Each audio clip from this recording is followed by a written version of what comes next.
तर भावानो यांचं तर वेगळं स्कॅम चालू आहे. 5 रुपये MRP आहे भाई भावानो, 20 रुपये चार्ज करायला लागले. काय यार काय बोलणार.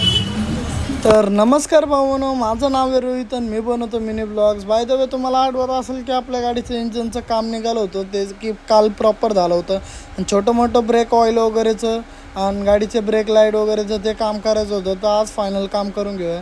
ते काम करायच्या अगोदर सर्वात पहिलं गाडी क्लीन करायची होती. तर भाषा बोलतो मामा मी पण गाडी साफ करायला मदत करतो. तर भाषेला फ्लोरिंग दिली साफ करायला, मी हुड वगैरे साफ केलं. आणि ते सर्व काम केल्याच्या नंतर आम्हाच्या घरून आपण थोडंसं सामान आणलं होतं माझ्या भाषेच्या बड्डेला, जे की एप्रिलच्या 4 तारखेला होता. आणि त्या आम्हाच्या घरी सर्व सामान वगैरे सोडलं. त्यानंतर येतो आपण मॅकॅनिककडं सह्याद्रीनगरला आणि पुढं हेडलाईट येते की त्याचं काम करायचं.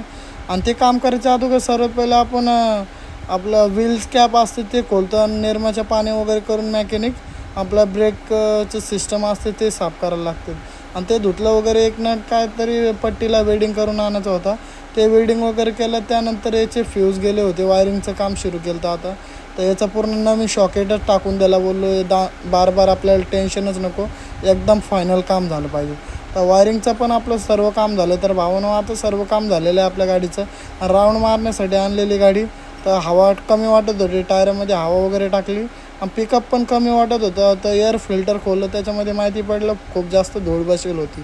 तर एअर फिल्टर मग हवा मारून साफ वगैरे करतो, वाटलं काहीतरी फरक पडेल, पण त्याने काय खास फरक पडला नाही. तर नवीनच एअर फिल्टर घेऊन टाकलं आणि चला ते गाडीमध्ये फिट करायला मॅकॅनिकने घेतलं. आणि ते एअर फिल्टर टाकल्याच्यानंतर गाडी तर आपली मस्त झालेली आहे. पण आपल्याला 4-5 दिवस असं दम्माने चालवावं लागेल.